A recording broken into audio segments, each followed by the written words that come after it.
Whistler. I am the Whistler, and I know many things, for I walk by night. I know many strange tales hidden in the hearts of men and women who have stepped into the shadows. Yes, I know the nameless terrors of which they dare not speak.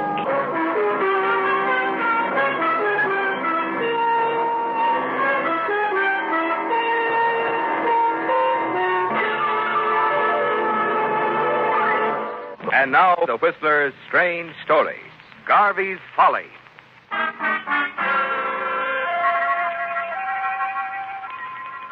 The opening night of the play, Bleak House Lights, was a gay and festive time for the Broadway first-nighters crowding the theater. But for Paul Garvey, the handsome and distinguished director-producer of the play, it was the most crucial night of his career. Yes, your last two plays have been dismal failures, haven't they, Paul? And you've sunk everything you have in tonight's production to try to make a comeback. You're tense as you talk to Jessica Marlin, your leading lady, before the curtain goes up. Remember now to take your hand from the mantelpiece before James tells you he's through. I will, darling. And after he leaves and slams the door, take a long look at the fireplace before you start to smile or make the slightest move. I know. Don't worry. And give the best performance of your life. I will, Paul. I hope it's a hit for both our sakes. We need it. It will be. I know it will be. I feel it, too. Like when we first met. Remember? You were just a stage-struck kid. And how much in love we were. Were? And still are. Oh, it's wonderful to be back together again. This time nothing will come between us. Except your wife. You're on, Miss Marlin. Good luck, Jessica. For both of us, darling.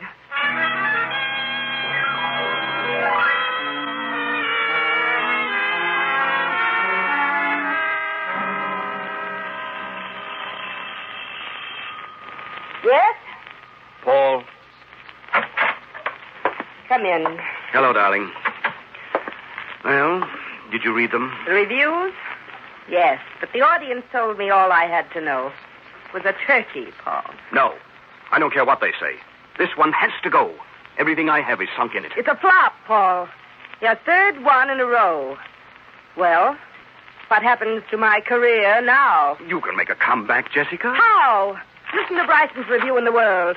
Jessica Marlin has a pretty face, and that's all. She handles her lines like a high school girl in her first amateur play. Bryson is just a vicious fool. Don't pay any attention to him. What about the other critics? Would you like for me to quote them? No. Ignore the whole pack. Somehow we'll make another comeback together, darling. Do whatever you wish, Paul. I'm through. Thanks to your excellent direction. My direction?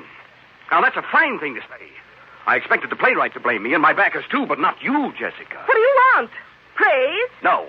Just consideration. Then why didn't you listen to people occasionally instead of being so stubborn? As a director, I had to call it the way I saw it. How noble. All right. This one was a flop. The next one will be a hit. That's show business. That's just why I'm getting out. Oh, don't be silly, Jessica. You're bitten. You can't get out. What about us, darling? I'm going back to Cleveland. I'm sorry. And marry the department store owner? What's his name? Jim Daniels? Yes, at least he's not just using me. Jessica, you're not made to be an ordinary housefrau. You belong in the theater and you belong with me. Darling, don't do anything you'd be sorry for the rest of your life. I'll never be sorry I quit this jungle. And if you take my advice, you'll do the same and go home. Live the kind of life your wife wants you to. Your play closes after a 2-week run. But you still don't take Jessica's advice. You can't accept defeat, Paul. Your one thought is to prove you're still the brilliant Broadway producer-director of yesterday and to bring Jessica back to you. But it looks hopeless, Paul. And then a few days later, as you sit alone in your office reading the morning paper, you notice a small news item on the bottom of the drama page. Elliot Forbes, prize-winning playwright, told reporters at his suite in the Atlantic Hotel that producers have turned down his latest play, Island Night, as being too unusual and too tragic for public taste. Well, just what I've been waiting for.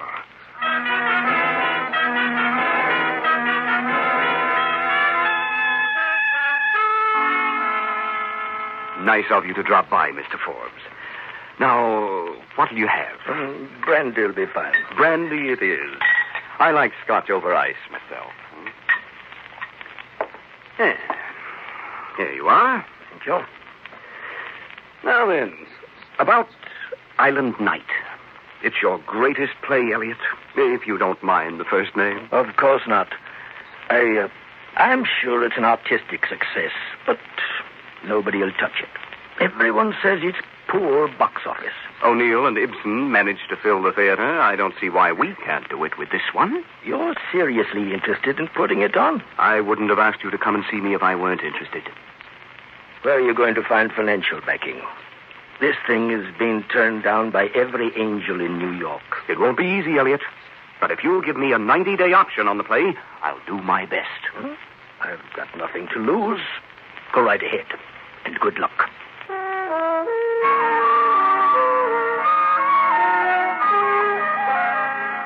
Your option on Elliot Forbes' play gives you the fighting chance you've been looking for. You phone Jessica, but she's not at home to you. Finally, in desperation, you go straight to her apartment. Oh, it's you. Yes. Aren't you going to ask me in? I suppose so. Thanks. What brings you here, Paul? I want your opinion on a play, Jessica. I might have known. The answer is no. This play is going to make theater history. You're wasting your time. I'm leaving for Cleveland Friday morning. I'm only asking you to read the play. And if you want to leave after that, I won't say another word. Fair enough. Who wrote this new masterpiece? Elliot Forbes? The Elliot Forbes? Exactly. And he's letting you produce and direct it? There are some people who still have faith in me, Jessica, who don't judge a man by his failures alone. Meaning me. I guess you're right. All right, Paul, I'll read the play. Do it soon, Jessica. Any number of actresses are after the lead. I can't put them off forever.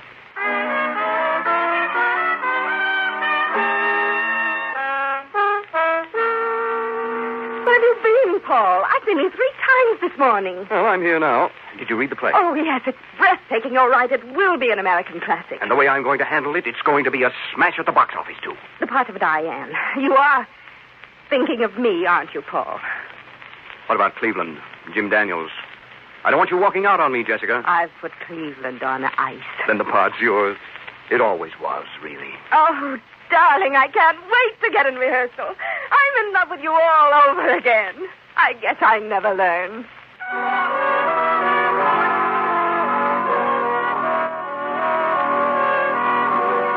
So far, it's been easy, Paul. You have Jessica back, and you have a great play to star her in. All you need now is the money. But that proves more difficult. You try all your old backers, but they won't have any part of the play or you. But you still hold an ace in reserve. Your wealthy wife, Dorothy. You feel sure you still know the way to her heart. You don't even go into the city for several days. Stay at the modest house out on Staten Island, which Dorothy insisted on buying shortly after your marriage. A house you despise. Situated a mile from the main road and almost a half-mile from the little-traveled side road leading to your driveway, seems to you like the end of nowhere. But it's Dorothy's idea of perfection. For the next few days, you even pretend to like it. And a few evenings later, as you and Dorothy are sitting on the veranda. It's lovely out here, isn't it, Paul? Yes, it is. I've never realized before how nice it is. Oh, why can't it always be this way, Paul? Let's not dwell on the past. I can't help it. What happened to us, Paul? What happened to our marriage? I don't know. Well, surely you must have thought about it. I have. To be honest, I never felt you cared about me or my problems. Well, what do you mean? Well, right now, for instance, I'm having trouble raising money for my next production. If I thought you cared at all... How much do you need this time? $50,000. Oh? Is that why you've been so nice to me? You know that's not true. Yes, it is. It's always the same thing. The theater. The theater. All right, Dorothy, I've stage struck. That's the way it is. Oh, Paul, isn't it time you grew up? No. You know what they call your last wonderful production? Garvey's Folly. When Island Night opens, those words will stick in their throats. It's a great play. They're always great plays, Paul. I thought you were interested in saving our marriage, not running me down. I want you to come to your senses. All right. Finance Island Night. And if it fails, I'll leave the theater forever. I'm not interested. Well, you should be. This play will put me back on top. Then why don't you get the money from Jessica Marlin? I know all about her, Paul. I'm not as blind as you think I am. Believe me, there's nothing between us. Oh, I wish I could believe you. You can. And honestly, Dorothy, I'm desperate, or I wouldn't have asked you. I can't help it, Paul. I'm not financing your stage door romances any longer.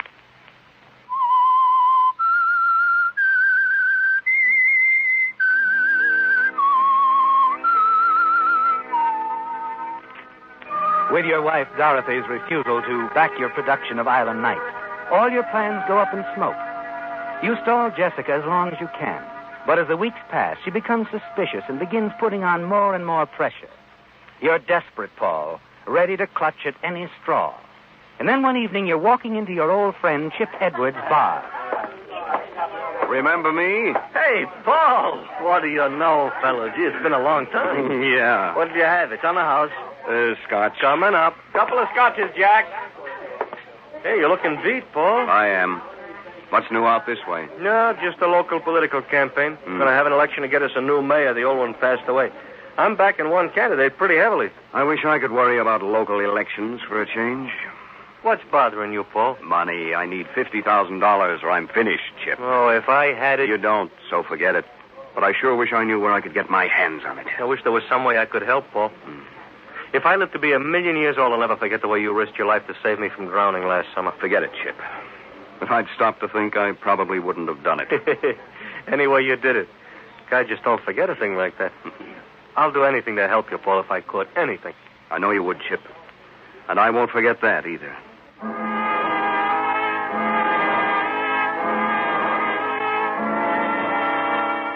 That evening, when you return home, you find a note from Dorothy saying she'd gone to attend a meeting of the District Property Owners Association and will return around 10:30. As you pace the floor and nervously smoke one cigarette after another, an idea suddenly hits you. An idea that could be the solution to your problem.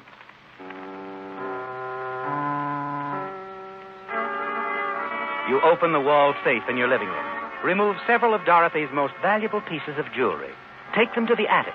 Then you open an old theater trunk that no one has touched for years, shuffle through its contents. Finally, you find exactly what you want, a large jar of makeup cream. You carefully embed the jewelry into the makeup cream, and then place the jar on the bottom of the trunk. Cover it with old costumes and close the lid. You're sure the police will not suspect you. And even if they do, you're certain your hiding place will never be discovered.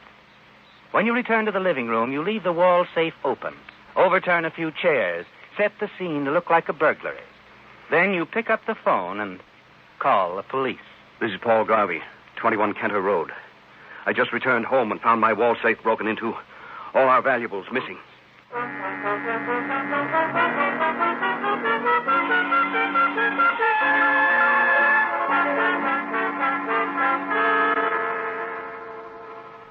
Well, we've checked everything. Thank you for your cooperation. Oh, I'm so glad I wasn't here when it happened, officer. I just got home a few moments ago. Nothing to worry about now, Mrs. Garvey. But I always felt that we were, well, so safe out here. Didn't you, Paul? Yes, I did. Well, thank heavens they didn't get our antique silver in the main vases. Those could never be replaced. Mr. Garvey probably scared him off when he came home. Hope your jewels were insured. Oh, yes. We've been paying premiums for years. Just file your claim there, Mr. Garvey, and I'm sure you won't have any trouble. Thank you, officer. I'll do that. First thing in the morning.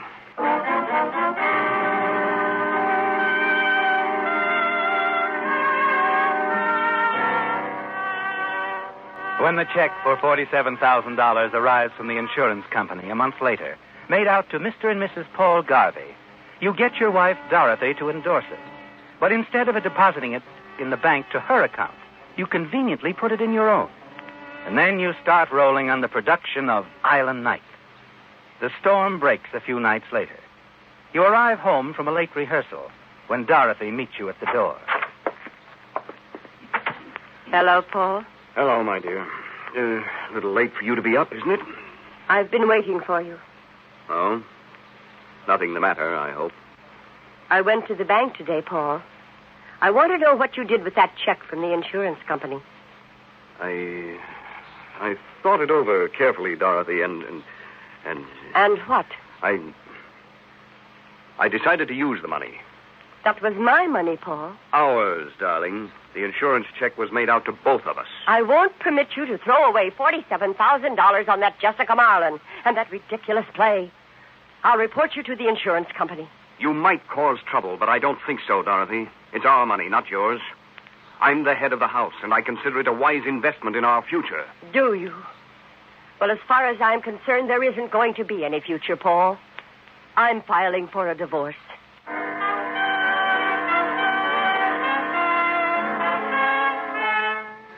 You're secretly pleased with Dorothy's decision ending your marriage. You pack a bag and take a hotel room near the theater until you can move all your belongings to larger quarters. Meanwhile, you work around the clock getting Elliot's play into shape. You don't mind it, Paul, because it brings you and Jessica closer together. And then one afternoon, the unexpected happens. You're at the theater giving the cast last-minute instructions before taking the play for the usual out-of-town tryout. Quiet, cast. Quiet. Quiet, please. The run-through was fine. We need a little more voice projection on the quiet scenes. On the lights. We still have too much pink in the big spotlight. Jessica, nice job. Never saw so much tenderness in the love scenes before. Thanks, darling. Okay, take the afternoon off. But remember, we all catch the 6 o'clock train to New Haven. We'll have a dress rehearsal tonight at the theater so we can rest tomorrow for the opening night tomorrow night. I'll see you all at 6. Okay. No, I'll get it. So long, everybody.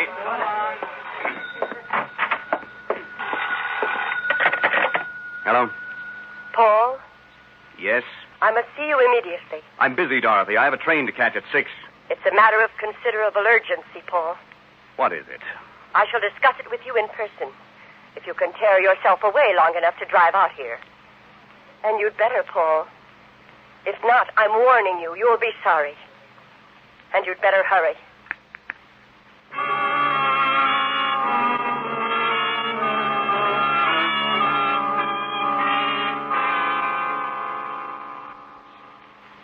Now, what was so urgent, Dorothy? Only these. How did you find that jewelry? I decided to clear out the attic of all that old junk of yours. And when I emptied the contents of that old trunk, a big makeup jar dropped and broke. Well, It fell all to pieces. what do you propose to do about it? So that's up to you, Paul. What do you mean by that?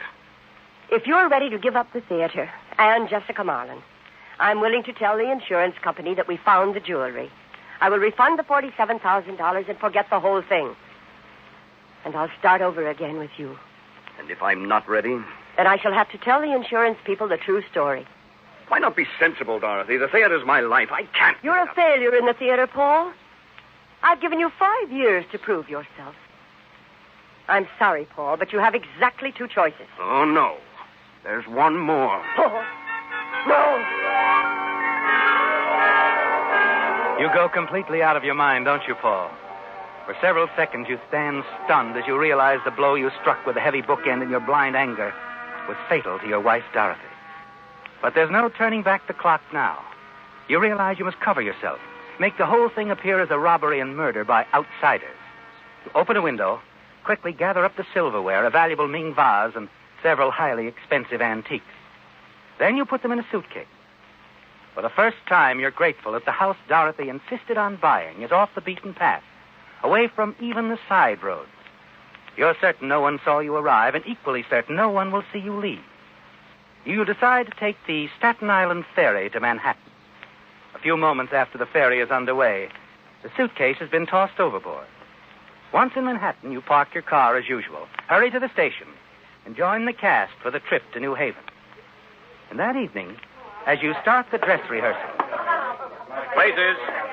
Places, please. Let's take it through from the beginning and make it good. Now, let's go.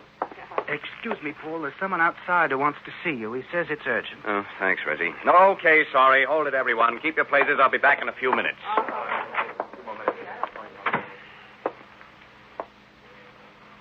Hello. Mr. Garvey, Yes? I'm Detective Sergeant Anderson. What is it? Your wife was found murdered this afternoon in your home on Staten Island. Dorothy? Dead? Well, I can't believe it. Who would want to harm Dorothy? Apparently she was killed during a robbery. The place seems to have been pretty well ransacked. Why, it just seems impossible. You and your wife were separated recently, weren't you? Yes. But it wasn't really serious. I see. Were you home any time this afternoon, say between 2 and 4? No, I wasn't. Ah. Then where were you? Can you tell us? Well, after the rehearsal this morning, I had lunch, gave the script a final going over. I went over to Chip Edwards' bar in Brookhurst. Had a few drinks. That's Chip Edwards' bar in Brookhurst. Yes, I was there all afternoon. Chip Edwards himself will tell you so. We had a couple of drinks together. Oh. But why all the questions? Surely you don't suspect me. No, of course not, Mr. Garvey. It's just routine. Although, naturally, we'll have to drop in on Mr. Edwards and check your story. Well, naturally. I want you to. If you have the slightest suspicion. We haven't. As I say, this is just routine. I thank you for your cooperation, Mr. Garvey. You smile as the police leave, for you're certain that Chip Edwards, the man whose life you once saved, will give you an alibi the police won't be able to break, even though he has to lie to do it. You put in a long-distance call to his place in Brookhurst and breathe a sigh of relief as you hear his voice on the other end of the line. Chip Edwards Bar. Hello, Chip. This is Paul. I want you to do me a big favor. It's very important. Anything, Paul, you know that? The police are on their way to your place. The police? What for? They want to ask you some questions. I just want to refresh your memory. I was at your bar today before 2 and stayed there all afternoon till about 4:30. You do remember that, don't you? Yeah, wait a minute, Paul. I can't talk now, Chip. You understand me? No, Paul, I can't do it. What do you mean you can't do it? You said you'd do anything for me. I would, but what you're asking is not possible. Why not? Because we had a special election for mayor in Brookhurst today. All the bars were closed. We didn't open until the polling places were shut down at 7 tonight. I'm sorry, Paul. The Whistler.